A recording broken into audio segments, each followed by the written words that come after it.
Hello students से मैंने आपको एक पेपर डिस्कस कराया जो आपके आईसीएसआई के मॉड्यूल में दे रखा है। वो हमारे चैनल पे अपलोड हो चुका है। इस पेपर को मैं आपके सामने डिस्कस करूंगा। इस पेपर को आपको खुद इसका सॉल्यूशन करना है। ठीक, मैं आपका सॉल्यूशन है ना नेक्स्ट वीडियो में अपलोड कर दूंगा। अभी मैं आपके सामने सिर्फ इस पेपर का आपके सामने ओवरव्यू डिस्कस कर रहा हूं। बिल्कुल वही पैटर्न है जो आईसीएसआई का जो मॉड्यूल दे रखा है उसके लास्ट में जो आपका सैंपल पेपर गिवन है, बिल्कुल उसी बेसिस पे सेट 1 आपका बनाया है आईसीएसआई ने। सेट 1 सैंपल क्वेश्चन पेपर है जो आपका सीएसडब्ल्यूटी है, paper number 2 fundamental of accounting. Pattern वही है। क्वेश्चन नंबर 1 इज कंपल्सरी और any 5 question from the rest, मतलब बाकी बचे हुए 7 क्वेश्चन में से आपको कोई 5 क्वेश्चन करने हैं। ठीक है जी।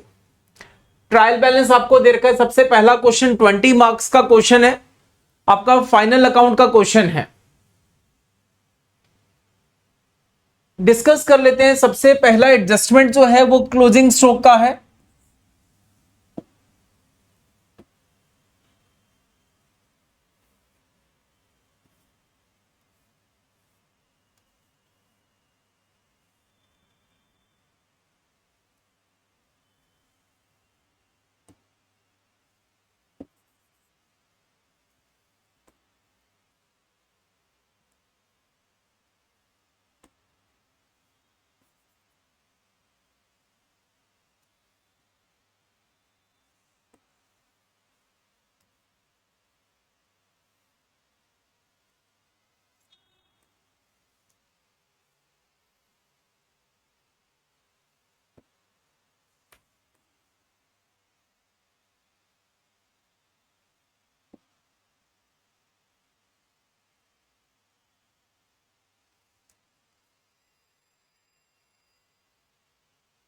तो सबसे पहला एडजस्टमेंट आपको दे रखा है जी, क्लोजिंग स्टॉक का एडजस्टमेंट दे रखा है।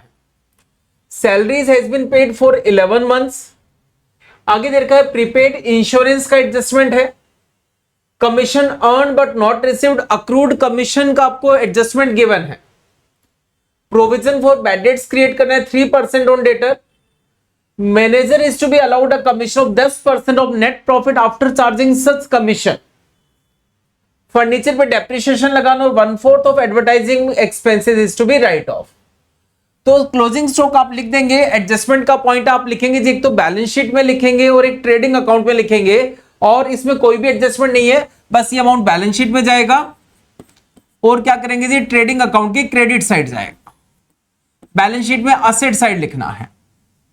Salaries has been paid for 11 month, तो ऊपर जो आपको सैलरी गिवन है, ये जो आपको 27,500 रुपए सैलरी दे रखी है, ये सैलरी है ना 11 मंथ्स की है। तो ये 27,500 डिवाइड बाई 11 करके आपके अमाउंट निकाल लेना, 2500 आ गया। तो प्रॉफिट एंड लॉस में क्या करेंगे, प्रॉफिट एंड लॉस में लिखेंगे 27,500 और उसमें आउटस्टैंडिंग सैलरी एक महीने की 2500 रुपए दिखा देंगे। इसके बाद क्या करना है, इस पॉइंट को आउटस्टैंडिंग सैलरी दिखानी है। कहां पे, बैलेंस शीट में। कितना, 2500 रुपए लायबिलिटी साइड में दिखाना है। उसके बाद देखा जी आपको अनएक्सपायर्ड इंश्योरेंस, ऊपर जो इंश्योरेंस का अमाउंट है 2000 रुपए, उसमें 500 रुपए आपका अनएक्सपायर्ड इंश्योरेंस एडेड है। तो जो ये अमाउंट है इंश्योरेंस का 2000, इसमें से माइनस कर देना 500 रुपए प्रीपेड इंश्योरेंस। तो प्रॉफिट एंड लॉस में आपको इसका अमाउंट दिखाना है कितना, 1500, और प्रीपेड इंश्योरेंस आपको दिखाना है जी बैलेंस शीट में 500 रुपए असेट साइड में। किस नाम से दिखाएंगे, अनएक्सपायर्ड इंश्योरेंस या प्रीपेड इंश्योरेंस के नाम से दिखाना है। उसके बाद कहते हैं commission earn but not received 610, commission received, ये रहा जी कमीशन रिसीव्ड। इसमें प्लस कर देना 610, प्रॉफिट एंड लॉस में क्रेडिट साइड में दिखा देना क्योंकि ये इनकम है।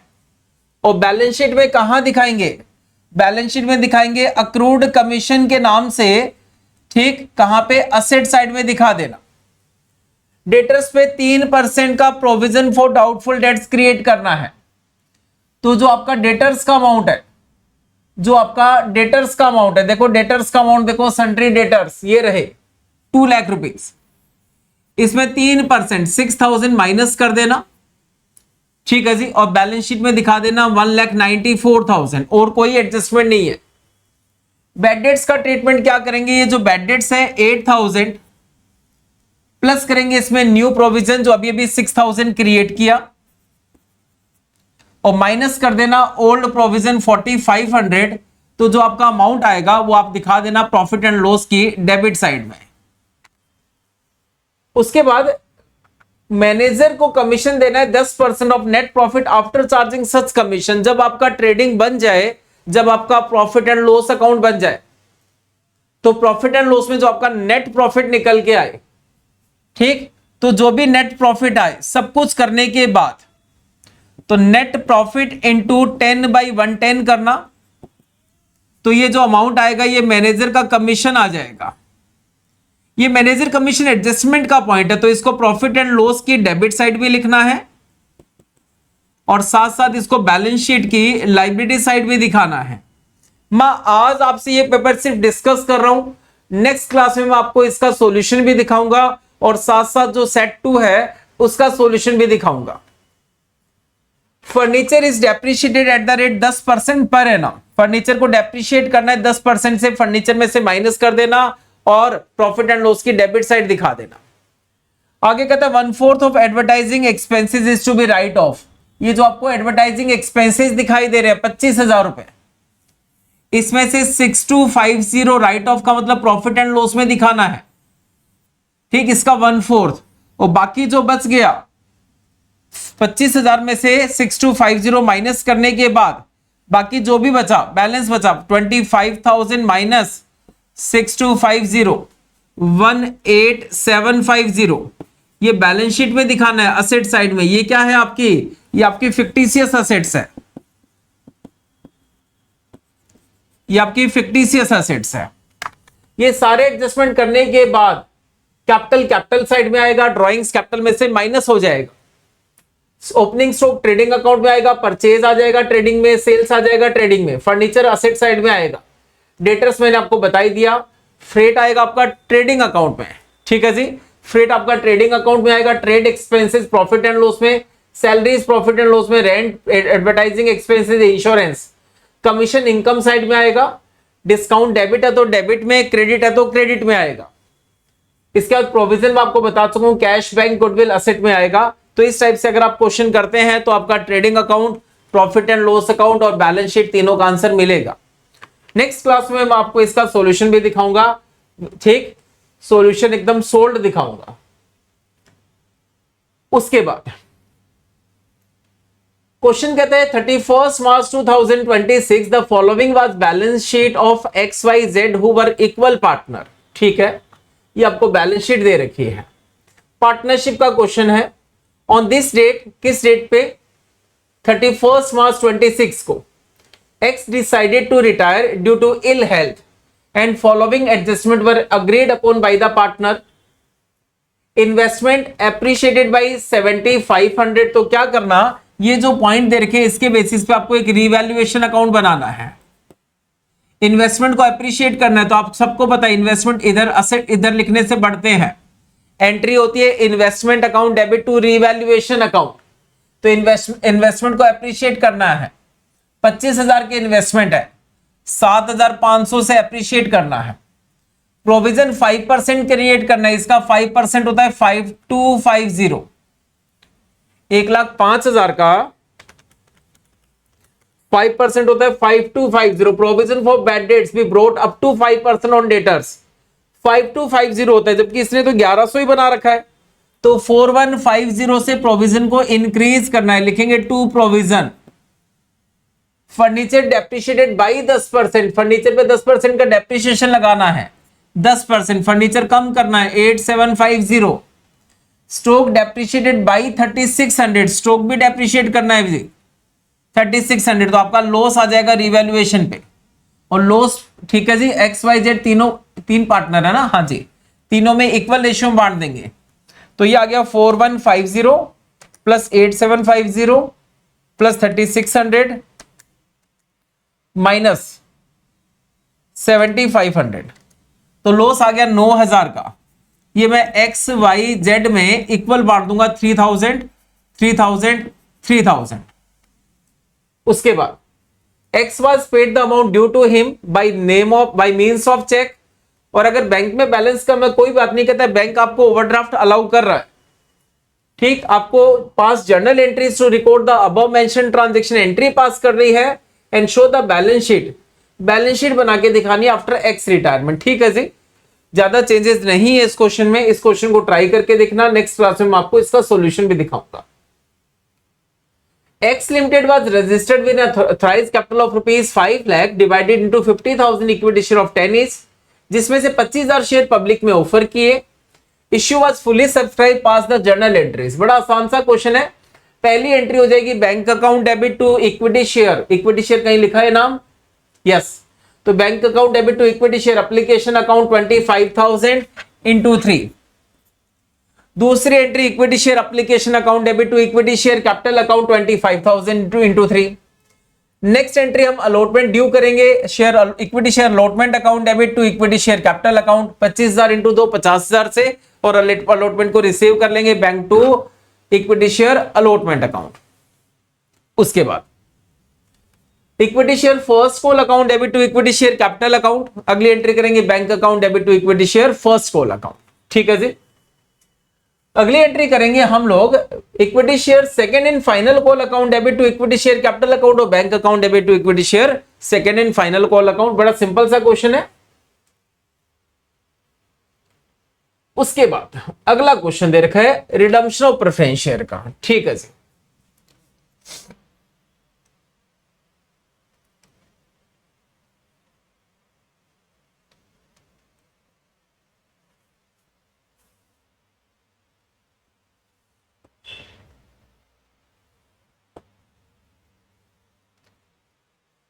नेक्स्ट क्वेश्चन आपको दे रखा है जी रिडम्पशन ऑफ प्रेफरेंस शेयर का। क्वेश्चन कहते हैं Sun Limited had an issue 512% redeemable preference share of 100 is repayable at a premium of 10%। ठीक है जी, प्रेफरेंस शेयर को रिडीम करना है 10% प्रीमियम पे। These shares are to be redeemed now out of accumulated reserve. कहां से रिडीम करना है? रिडीम करने के दो सोर्स होते हैं, या तो आप रिडम्पशन करो फ्रेश इश्यू से, या कंपनी के पास जो प्रॉफिट रखे हैं उससे सीआरआर क्रिएट करो, उससे रिडम्पशन कर सकते हो, या दोनों के कॉम्बिनेशन से रिडीम कर सकते हो। बट यहां पे कहते हैं कंपनी के पास बहुत सारे which are more than the necessary sum required, company के पास बहुत सारे प्रॉफिट रखे हुए हैं।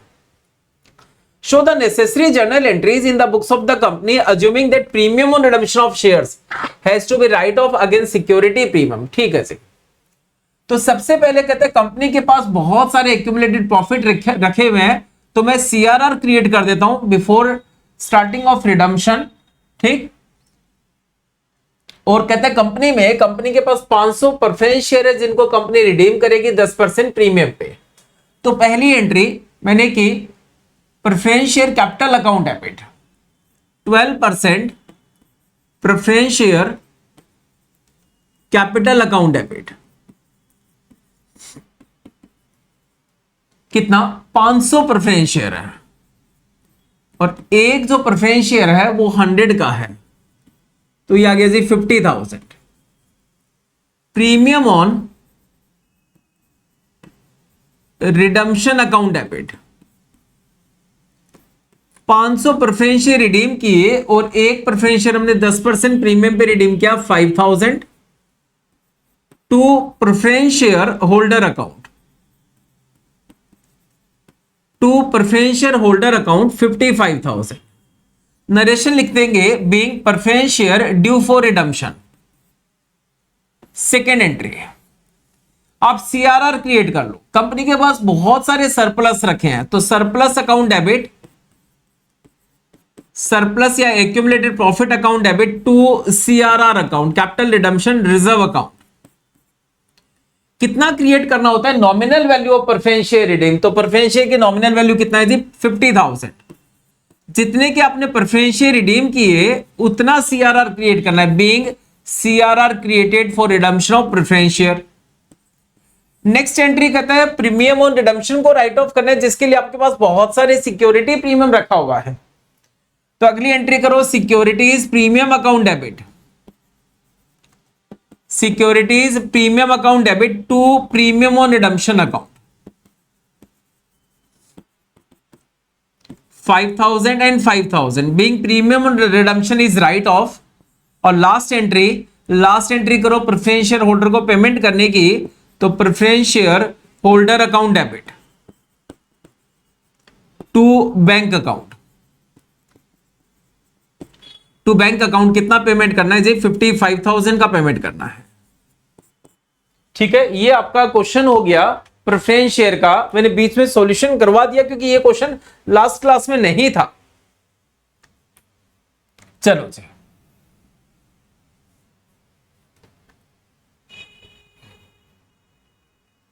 नेक्स्ट क्वेश्चन कहता है if A B C share profit and loss in the ratio of 7:5:3 and after B retirement A और सी का जो रेशियो दे रखा है वो दे रखा है, नया रेशियो दे रखा है, गेनिंग रेशियो निकालना है। तो गेनिंग रेशियो का फॉर्मूला मैं आपको बता दूं, new ratio minus old ratio. ठीक है जी, अब आप निकाल के देख लेना। M and N share profit in the ratio 5 और 3 और सी का ओ का एडमिशन हो, आपको सेक्रीफाइस रेशियो बताना है। सेक्रीफाइस रेशियो का फॉर्मूला होता है old ratio minus new ratio.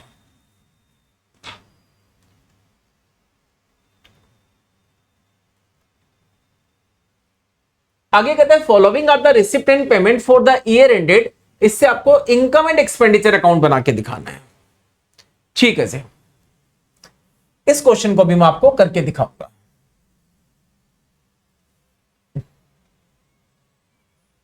मैं बनाऊंगा आपके सामने एक इनकम एंड एक्सपेंडिचर अकाउंट बना के दिखाऊंगा।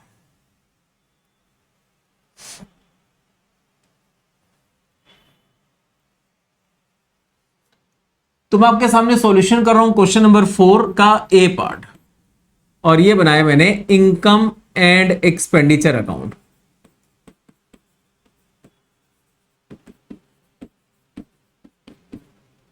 फॉर द ईयर एंडेड,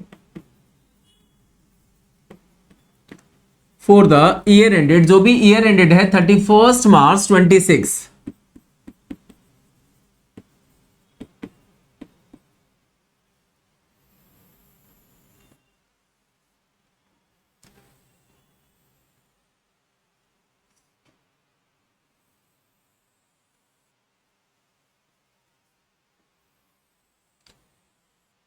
पहले आपको देखना है जी सैंपल पेपर का वीडियो देखना है, उसके बाद इसको देखना है क्योंकि इसमें बहुत सारे पार्ट मैंने होमवर्क के लिए छोड़ा है और जो नए क्वेश्चन आए वो मैं आपको यहां पे समझा रहा हूं। ये हो गया आपका एक्सपेंडिचर का पार्ट, ये रुपीस का कॉलम, ये आगे जी इनकम साइड और ये रुपीस का कॉलम। ठीक है, रिसिप्ट एंड पेमेंट से वैसे ही करूंगा जैसे मैं फाइनल अकाउंट कराता हूं। मैं पहले एडजस्टमेंट करूंगा, उसके बाद में मैं फिर आपका ऊपर जो रिसिप्ट एंड पेमेंट है उसमें कोई पॉइंट होंगे वो देखूंगा। तो आपको एडजस्टमेंट दे रखा है, एक तो सैलरी आउटस्टैंडिंग है। ठीक है जी,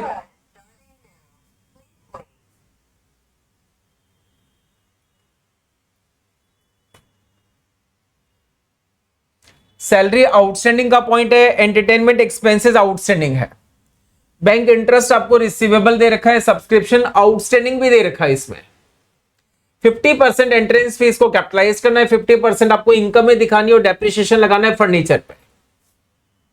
ठीक है जी, करना स्टार्ट करेंगे। तो सैलरीज आउटस्टैंडिंग, सैलरीज तो क्या होता है जी एक्सपेंडिचर होता है, तो मैंने लिखा यहां पे सैलरीज। सैलरीज आपको दे रखा है इस क्वेश्चन में 60,000 दे रखा है, प्लस करेंगे आउटस्टैंडिंग। आउटस्टैंडिंग सैलरी जो है वो है 7,500 रुपीज, तो बाहर लिखेंगे 67,500 रुपीज। हमें सिर्फ और सिर्फ इनकम एंड एक्सपेंडिचर बना के दिखाना है, बैलेंस शीट नहीं बनानी है। उसके बाद एंटरटेनमेंट एक्सपेंसेस आउटस्टैंडिंग दे रखा है, तो मैंने लिखा जी यहां पे टू एंटरटेनमेंट एक्सपेंसेस। पेड कितना कर चुके हैं?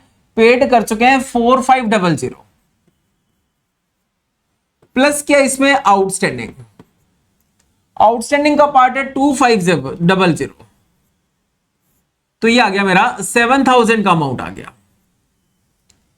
उसके बाद दे रखा है बैंक इंटरेस्ट रिसीवेबल, तो इनकम है ना, तो मैंने लिखा इनकम साइड में बाई बैंक इंटरेस्ट।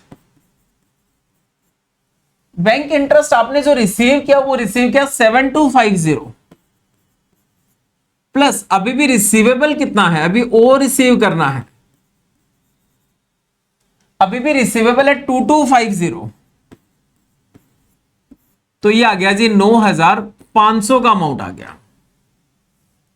आगे कहते हैं सब्सक्रिप्शन अक्रूड, अभी भी आउटस्टैंडिंग आपको और रिसीव करना है, तो आपने लिखा यहां पे बाई सब्सक्रिप्शन। बाई सब्सक्रिप्शन आपने इस साल का रिसीव किया 1 लाख रुपीस, इस साल का आपने 1 लाख रिसीव किया और इस साल का अभी भी आपको और रिसीव करना आउटस्टैंडिंग है। इस साल का सब्सक्रिप्शन कितना सब्सक्रिप्शन आउटस्टैंडिंग है 7000, तो इसका मतलब इस साल का आपका सब्सक्रिप्शन की जो इनकम थी वो थी 1,07,000 rupees. 50% entrance fees is to be capitalised, इसका मतलब बाकी एंट्रेंस फीस आपको इनकम में दिखानी है। एंट्रेंस फीस आपने एंट्रेंस फीस रिसीव की 5,000 रुपीज, माइनस इसमें से कैपिटलाइज करना है 2,500 रुपए, बाकी 2,500 मैंने बाहर लिख दिया। फर्नीचर पे आपको 10% डेप्रिसिएशन लगाना है, to depreciation on furniture. Furniture question में कहता आपने खरीदा 1 जुलाई 25 को खरीदा और उसमें 10% का डेप्रिसिएशन लगाना है, तो फर्नीचर पे डेप्रिसिएशन लगाओ। 25,000 का फर्नीचर परचेज दे रखा है, 10% का डेप्रिसिएशन का रेट है और पर एनम है, तो इट मींस 9 मंथ्स का डेप्रिसिएशन लगाना है। ठीक है जी, तो 25,000 का 10% 2500 इंटू 9/12 1875, ये डेप्रिसिएशन आ गया 1875। एडजस्टमेंट सारे कंप्लीट हो जाते हैं तो क्वेश्चन में कुछ भी नहीं बचता, बैलेंस वीडी इसमें आता नहीं है। सब्सक्रिप्शन में कर चुका हूं, अब मुझे लिखना है जी जो इनकम है होल रेंट। होता क्या है, जो एनपीओ ऑर्गेनाइजेशन होते हैं ना, उनके पास होल ग्राउंड वगैरह कुछ होते हैं, तो वहां से जो इनकम आती है वो इनकी इनकम है 16,500 16,500। इंटरेस्ट ऑन बैंक डिपॉजिट में लिख चुका हूं, एंट्रेंस फीस लिख चुका हूं, फर्नीचर पे डेप्रिसिएशन देख लिया, सैलरीज हो गया। अब मुझे लिखना है जी टू टेलीफोन एक्सपेंसेस, इसके बाद लिखना है to electricity charges,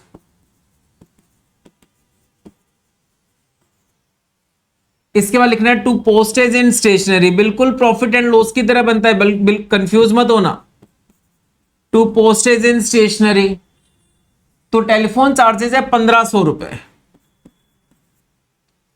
postage and stationery उससे पहले इलेक्ट्रिसिटी चार्जेस है 8000, पोस्टेज एंड स्टेशनरी है 5750।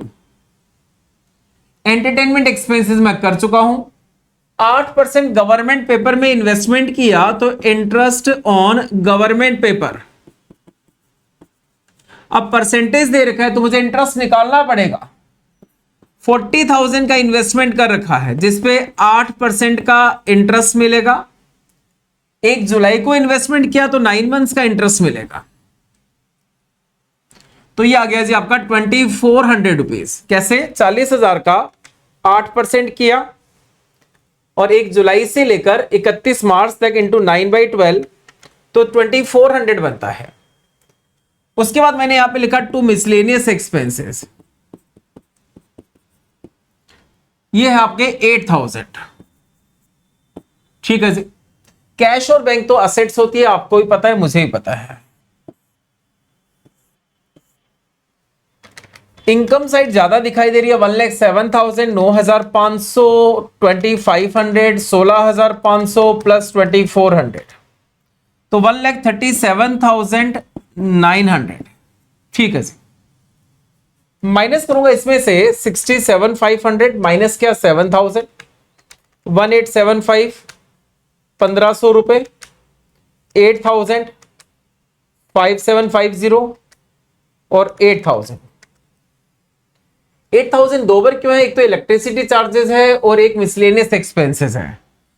तो जो इनकम एंड एक्सपेंडिचर का जो नेट प्रॉफिट आता है उसको पता है अकाउंटिंग लैंग्वेज में टू सरप्लस बोलते हैं। ये आया मेरा 38275। और जो ये सरप्लस होता है, जैसे नेट प्रॉफिट को हम कैपिटल में ऐड करते हैं ना, वैसे सरप्लस को हम बैलेंस शीट में कैपिटल में ही ऐड करते हैं, बट उस कैपिटल को कैपिटल फंड बोला जाता है क्योंकि हम नॉन प्रॉफिट ऑर्गेनाइजेशन मेंटेन कर रहे हैं, एडेड टू कैपिटल फंड। और पता है सरप्लस कब आता है? जब एक्सेस होता है, excess of income over expenditure. जब इनकम ज्यादा और खर्चे कम हो तो आपका क्या आता है जी? सरप्लस आता है। तो इसका भी मैंने सॉल्यूशन करके दिखा दिया, ये नया क्वेश्चन था आपके लिए। उसके बाद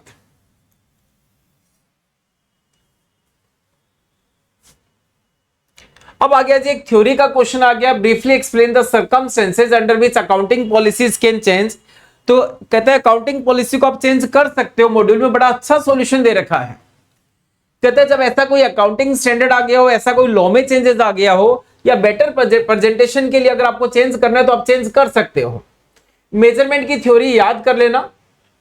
double entry system of accounting क्या होता है, इसको पढ़ना। अकाउंटिंग एस्टिमेट पढ़ना, जैसे प्रोविजन फॉर बैड डेट्स होता है, एक अकाउंटिंग एस्टिमेट है। जैसे डेप्रिसिएशन एक अकाउंटिंग एस्टिमेट है, ठीक है, इसकी थ्योरी रीड करना।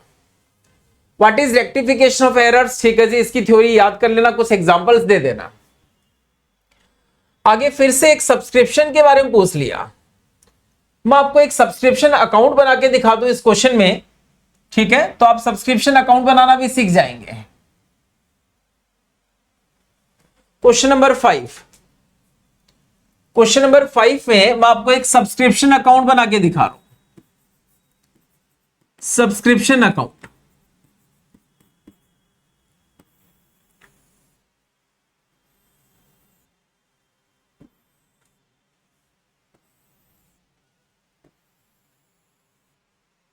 ठीक है जी, डेबिट साइड, क्रेडिट साइड, और बिल्कुल वैसे ही पर्टिकुलर्स अमाउंट, पर्टिकुलर्स अमाउंट।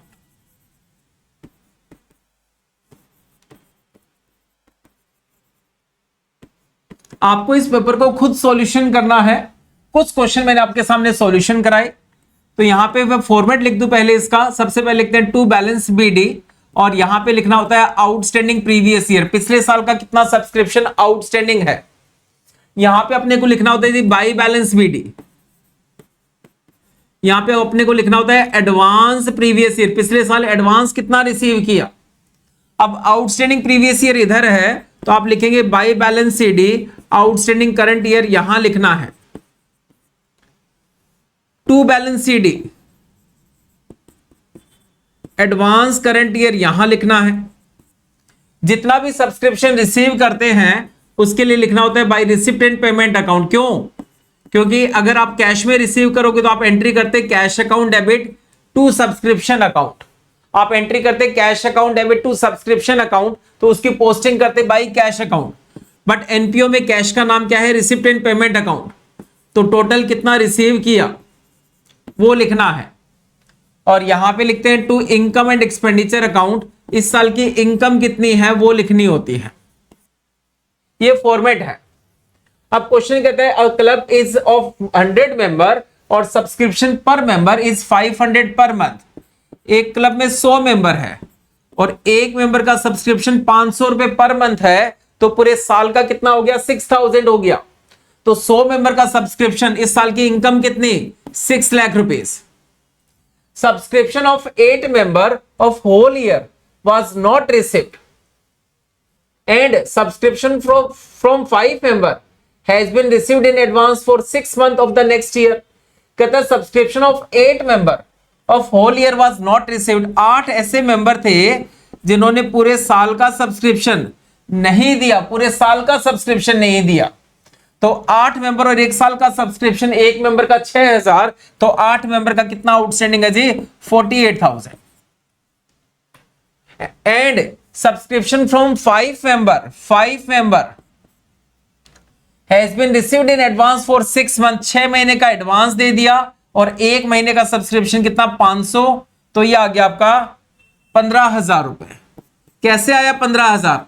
एक मेंबर का एक महीने का 500, तो 6 महीने का 3000, एक मेंबर का 6 महीने का 3000, तो 5 मेंबर का कितना 15,000। ये था नहीं, ये था नहीं, तो निकाल लो जी इस क्वेश्चन में 6,15,000 माइनस 48,000,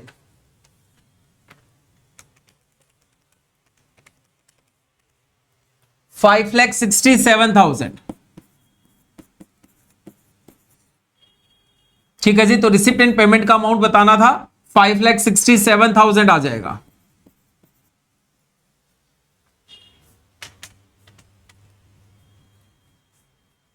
उसके बाद जर्नल एंट्री पास करनी है। सबसे आसान क्वेश्चन है जर्नल एंट्री का। क्लासिफिकेशन ऑफ अकाउंट बता देना according to traditional approach, personal account, real account, nominal account. According to modern approach बता देना। What is bank reconciliation statement, ये मेरे सैंपल पेपर क्वेश्चन में भी था और यहां पे भी है। एक बैंक रिकंसिलिएशन स्टेटमेंट करके बताना है। एडजस्टमेंट एंट्री हमने वहां भी की, यहां भी सेम क्वेश्चन दे रखा है। उसके बाद एक मशीन अकाउंट बनाना है, सेम क्वेश्चन है। वहां पे WDV से था, यहां स्ट्रेट लाइन मेथड से है। और डिफरेंस बताना है डेप्रिसिएशन और अमोर्टाइजेशन में। इस पूरे पेपर को और दूसरा जो सेट है उसको भी सॉल्यूशन करके देख लेना। ठीक है जी, मैं नेक्स्ट क्लास में मिलूंगा और उसमें मैं आपको दोनों पेपर के सॉल्यूशन आपको दिखाऊंगा और साथ साथ डिस्कस भी करता जाऊंगा। मतलब दोनों पेपर के सॉल्यूशन में आपको 1 से 1.5 घंटे में नेक्स्ट क्लास में कंप्लीट करा दूंगा। ठीक, मिलते हैं नेक्स्ट क्लास में।